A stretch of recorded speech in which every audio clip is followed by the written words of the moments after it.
أعوذ بالله من الشيطان الرجيم بسم الله الرحمن الرحيم نحمده ونصلي على رسوله الكريم أما بعد فأعوذ بالله من الشيطان الرجيم بسم الله الرحمن الرحيم واجبات نماز کو چھوڑنا، نماز میں سستی کرنا آج کا ہمارا موضوع یہ ہے۔ نماز کو اس کے اوقات میں رہتے ہوئے ادا کرنے کی پوری کوشش رکھو، اس کی شروط، ارکان، سنن اور آداب کی مکمل نگہداشت رکھو، کیونکہ نماز کو چھوڑنا یا اس کی ادائیگی میں سستی کا اظہار کرنا آخرت میں عذاب الہی کا موجب بنے گا۔ اس سلسلے میں اس فرمان باری تعالیٰ کو محفوظ خاطر رکھا کرو۔ اللہ تعالیٰ نے اہل دوزخ کے متعلق خبر دیتے ہوئے یوں فرمایا ہے: مَا سَلَكَكُمْ فِي سَقَرَ قَالُوا لَمْ نَكُ مِنَ الْمُصَلِّينَ وَلَمْ نَكُ نُطْعِمُ الْمِسْكِينَ وَكُنَّا نَحُوضُ مَعَ الْخَائِضِينَ۔ تمہیں دوزخ میں کس چیز نے ڈالا؟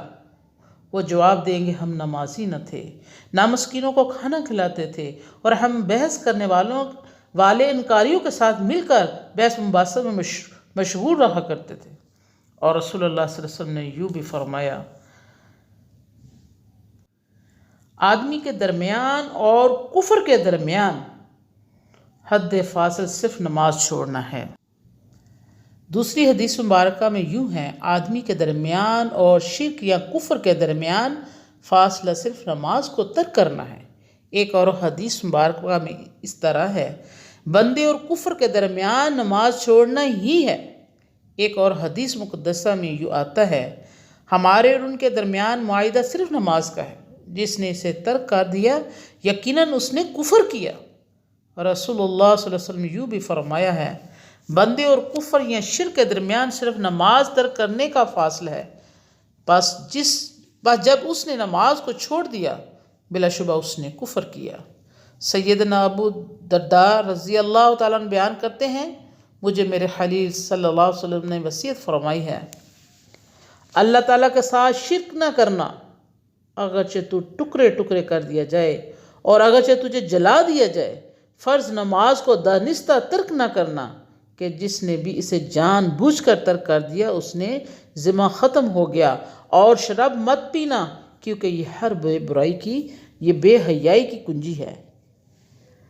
ابن ابی شیبہ نے روایت بیان کی کہ نبی کریم صلی اللہ علیہ وسلم نے ارشاد فرمایا: من ترک الصلاۃ فقد کفر، جس نے نماز کو چھوڑ دیا اس نے یقیناً کفر کیا۔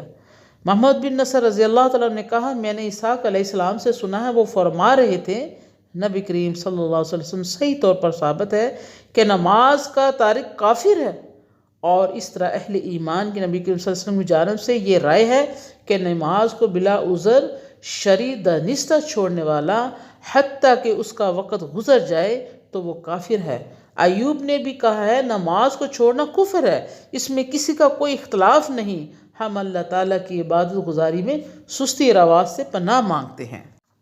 پورے اہتمام کے ساتھ اپنی نماز کے واجبات کو ادا کرنے کی کوشش کرو، کیونکہ نماز کے واجبات کی ادائیگی میں سستی کا اظہار اسے باطل کرنے کے مترادف ہے۔ اس لیے رسول اللہ صلی اللہ علیہ وسلم نے بڑی شدت اور سختی سے اسے آگاہ فرمایا ہے۔ فرمان پیغمبر دو عالم صلی اللہ علیہ وسلم نے فرمایا: آدمی کی نماز کفایت نہیں کرتی، مقبول نہیں ہوتی، یہاں تک کہ وہ رکوع اور سجود میں اپنی کمر کو سیدھا رکھے۔ نبی کریم صلی اللہ علیہ وسلم نے کوے کی طرح ٹھونگے مارنے سے، درندوں کی طرح ہاتھ پھیلانے سے اور اس بات سے منع فرمایا ہے کہ آدمی مسجد میں کسی جگہ کو مخصوص کرے جس طرح اونٹ جگہ مخصوص کرتا ہے۔ رسول اللہ صلی اللہ علیہ وسلم نے یوں بھی فرمایا ہے: لوگوں میں سے چوری کے اعتبار سے بدترین چور وہ ہے جو اپنی نماز کی چوری کرتا ہے۔ صحابہ کرام اجمعین نے پوچھا: اے اللہ کے رسول، اپنی نماز کی چوری کیسے کرتا ہے؟ آپ صلی اللہ علیہ وسلم نے فرمایا: وہ اپنی نماز کے رکوع اور سجود پورے نہیں کرتا، یا یوں فرمایا: وہ اپنے رکوع اور سجود میں اپنی پشت کو سیدھا نہیں کرتا۔ اور یہ بھی حدیث صحیح سند ہے کہ آپ نے اپنے پیچھے ایک نمازی کو اپنی آنکھ کے پیچھے حصے یعنی گوشہ چشم سے دیکھا، جو اپنی نماز یعنی اپنی پشت کو رکوع اور سجدوں میں سیدھا نہیں کرتا تھا۔ جب آپ نے نماز کو پورا کیا تو فرمایا: اے مسلمانوں کی جماعت، اس آدمی کی کوئی نماز نہیں جو رکوع اور سجود میں اپنی پشت کو سیدھا نہیں کرتا۔ جس کے متعلق امام ترمذی رحمۃ اللہ نے کہا ہے کہ یہ حدیث حسن درجے کی ہے کہ جس وقت اس نے مسنی صلاۃ نماز پڑھ لی اور آ کر نبی کریم صلی اللہ علیہ وسلم کو سلام عرض کیا تو آپ نے اس کا جواب دیا. پھر آپ نے اس سے کہا واپس پلٹ اور نماز پڑھ، یقیناً تو نے نماز نہیں پڑھی. وہ واپس پلٹا اور اس نے نماز پڑھی. وہ پھر آیا دوسری مرتبہ اور اس نے سلام عرض کیا. آپ نے اس کے جواب دیا، پھر اس سے وہی الفاظ کہے، اس نے پھر ویسے ہی کیا. پھر وہ آیا، یعنی تیسری مرتبہ آپ نے اسے پھر ویسے ہی فرمایا. وہ پھر اس طرح غرض پرداز ہوا. میں نہیں سمجھ سکا کہ آپ صلی اللہ علیہ وسلم اس میں کیا عیب اور نقص دیکھا ہے. تب نبی کریم صلی اللہ علیہ وسلم نے فرمایا تم میں سے کسی کی بھی نماز اس وقت تک پوری نہیں ہوگی یہاں تک کہ وہ اس طرح مکمل وضو نہ کرے جس طرح اللہ تعالیٰ نے اسے حکم دیا ہے. وہ اپنے چہرے اور اپنے دونوں ہاتھ کونیوں سمیت دھوئے، اپنے سر کا مسح کرے اور اپنے دونوں پاؤں ٹخنوں تک سمیت دھوئے. پھر اللہ اکبر کہے، اللہ تعالیٰ کی حمد و ثنا اور بزرگی بیان کرے اور اللہ تعالیٰ نے جو قرآن اس کے لیے مقرر کیا ہے اور آسان رکھا ہے وہ پڑھے. پھر اللہ اکبر کرے اور رکوع کرے. اپنے دونوں ہتھیلیاں اپنے گھٹنوں پر اس طرح رکھے کہ اس کے تمام جوڑ مطمئن اور ڈھیلے ہو جائیں. پھر وہ اوپر اٹھے اور یہ کہے سمی اللہ لمن حمیدہ. سن لی اللہ تعالیٰ نے اس کی جس نے اس شخص کی تعریف بیان کی. پھر اسے سیدھا کھڑا ہو جائے یہاں تک کہ ہر ہڈی اپنے اپنے مقام پر پہنچ جائے. اپنی کمر کو سیدھا کرے. پھر اللہ اکبر کہے سجدہ کرے.